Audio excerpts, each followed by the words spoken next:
ایک مشہور radio station نے ایک ایسا انوکھا اور مشکل ترین چیلنج اناؤنس کیا جس کے بدلے ایک بھاری رقم ونر کو دینے کا اعلان کیا گیا، لیکن یہ چیلنج مشکل ترین نہیں بلکہ ناممکن لگ رہا تھا۔ ناظرین، چیلنج یہ تھا کہ ایک ٹرک کو 8500 کلومیٹر کا سفر کرنا تھا اور یہ سفر ایک بڑے آئس بلاک کو رکھ کر کرنا تھا۔ یعنی یہ سفر ناروے سے شروع ہونا تھا اور سینٹرل افریقہ کے ایک شہر لبریویل پر جا کر ختم ہونا تھا۔ یعنی اس ٹرک کو ایک آئس بلاک کے ساتھ دنیا کے ایک چھیڑے سے دوسرے چھیڑے تک کا سفر کرنا تھا۔ لیکن سوال یہ آتا ہے کہ آخر ایسا کیوں کیا گیا؟ ناظرین، اس کی شروعات 1959 میں تب ہوئی جب یورپ کے ایک مشہور ریڈیو اسٹیشن لگزمبرگ ریڈیو نے اپنے تمام سننے والوں کے لیے ایک انوکھا چیلنج اناؤنس کیا۔ وہ چیلنج یہ تھا کہ کوئی شخص 3 ٹن وزنی آئس بلاک آرکٹک ریجن سے افریقہ تک لے کر جائے گا تو اس شخص کو ایک بھاری رقم دی جائے گی۔ اگر کسی شخص نے اس چیلنج کو مکمل کیا تو اس شخص کو انعام کے طور پر $48 ملین دیے جائیں گے۔ یہ ایک بہت بڑی رقم تھی، لیکن اس چیلنج کو مکمل کرنے کے لیے کچھ شرائط بھی رکھی گئی تھیں۔ پہلی شرط یہ تھی کہ یہ آئس بلاک 1 پیس پر مشتمل ہونا چاہیے۔ دوسری شرط یہ تھی کہ اس آئس کو صرف بائی روڈ ٹرانسپورٹ کیا جا سکتا ہے۔ تیسری شرط یہ تھی کہ اس چیلنج کو پورا کرنے کے لیے ریفریجریٹر کا استعمال نہیں کیا جا سکتا ہے۔ اتنے سخت رول کے ساتھ یہ پاسبل ہی نہیں تھا کہ آرکٹک ریجن سے آئس بلاک کو افریقہ تک پہنچایا جا سکے۔ یہ بات لگزمبرگ اچھے سے جانتے تھے کہ ایک ناممکن سا چیلنج ہے۔ اس پورے چیلنج میں اگر سفر کو دیکھا جائے تو اس میں سب سے مشکل ترین افریقہ کا 2500 کلومیٹر کا صحرا تھا، جہاں سے اس ٹرک کو گزر کر اپنی منزل تک پہنچنا تھا، اور صحرا کا ٹمپریچر 50 ڈگری سینٹی گریڈ تک ہوتا ہے۔ یعنی اس ٹیمپریچر میں برف منٹوں میں پگھل جاتی ہے۔ اس چیلنج کو اناؤنس ہوئے کئی مہینے گزر چکے تھے، لیکن کسی نے بھی اس چیلنج کو پورا کرنے کی ہمت نہیں کی۔ اس چیلنج کو ختم ہونے میں چند دن ہی باقی تھے کہ برگر ناٹویک نامی شخص نے اس چیلنج کو قبول کرتے ہوئے اس کو پورا کرنے کا اعلان کیا۔ برگر ناٹویک ایک آئسولیشن کمپنی گلاس واٹ کا مالک تھا۔ ناٹویک کا یہ ماننا تھا کہ ان کی کمپنی جو مٹیریل بناتی ہے اس کی مدد سے اس چیلنج کو پورا کیا جا سکتا ہے۔ اس اعلان کے بعد پوری دنیا میں یہ بات تیزی سے پھیل چکی تھی کہ ایک شخص نے اس چیلنج کو قبول کر لیا ہے۔ اس چیلنج کو پورا کرنے کے لیے ناٹویک نے اپنی ایک ٹیم بنائی اور اس چیلنج پر کام شروع کر دیا۔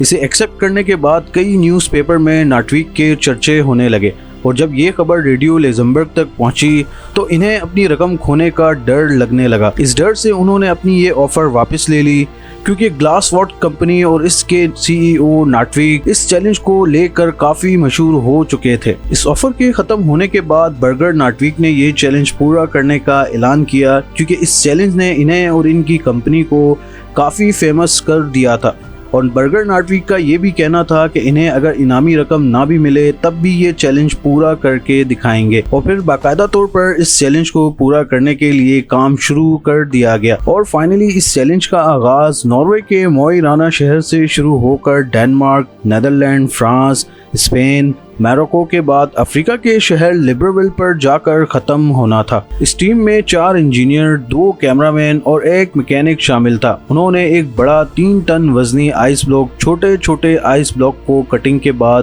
جوڑ کر بنایا تھا، اور اسے ہیلی کاپٹر کے ذریعے بڑے ٹرک پر لوڈ کیا گیا۔ برگر ناٹویک اور ان کی ٹیم کی محنت کو دیکھ کر پوری دنیا میں انہیں اٹینشن مل رہی تھی، اور اس اٹینشن پر انہیں کافی کمپنیز نے سپورٹ کرنے کا اعلان بھی کر دیا۔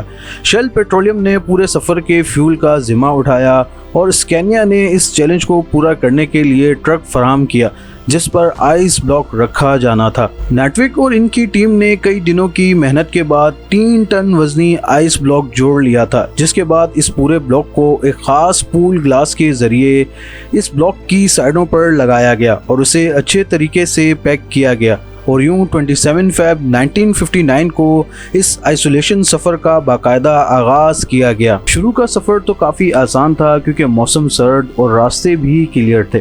سفر کا آغاز کرتے ہی ناٹویک اور اس کے مشن کو پوری دنیا میں کافی پذیرائی مل رہی تھی۔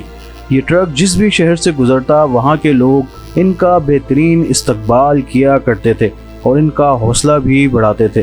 جیسے جیسے دن گزرتے گئے یہ ٹرک اپنی منزل کی جانب بڑھتا رہا۔ اسپین پہنچنے پر انہیں وہاں کی پولیس نے VIP پروٹوکول بھی دیا اور یہاں سے آگے اس ٹرک کو ایک بڑی شپ پر لوڈ کیا گیا، کیونکہ افریقہ تک پہنچنے کے لیے سمندر کا سفر بھی کرنا تھا۔ سمندر کا سفر ختم ہونے کے بعد ٹرک اب افریقہ کی زمین پر اترنے کو تیار تھا۔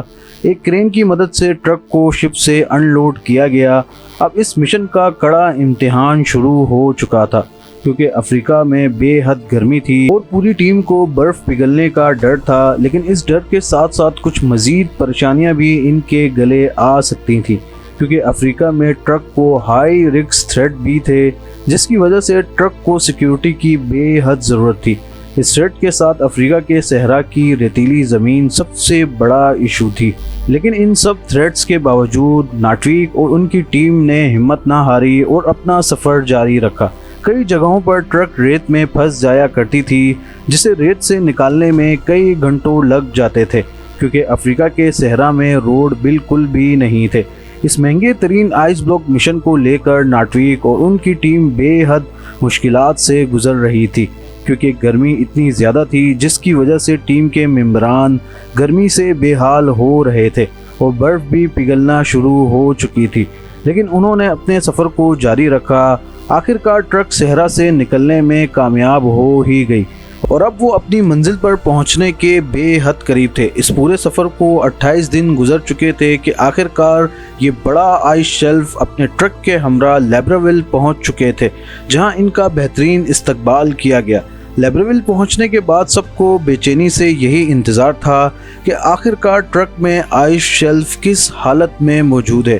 جب اس آئس شیلف کو کھولا گیا تو حیران کر دینے والے مناظر دیکھنے کو ملے۔ جی ہاں، ناروے سے نکلتے وقت آئس شیلف کا وزن 3050 kg تھا، لیکن پورے 28 دن کے مشکل ترین سفر کے بعد آئس شیلف کا وزن 2714 کلو گرام تھا، یعنی صرف 336 کلو گرام برف میلٹ ہو چکی تھی، باقی کا بلاک اپنی صحیح حالت میں موجود تھا۔ اس مشن کی کامیابی نے ناٹویک اور ان کی کمپنی کی سیلز میں 4 چاند لگا دیے تھے۔ پاور ٹو فیکٹس کے معزز ناظرین، اگر آپ کو یہ ویڈیو پسند آئی ہو تو لائک، شیئر اور سبسکرائب کرنا مت بھولیے گا اور کمنٹ سیکشن میں ضرور بتائیے گا۔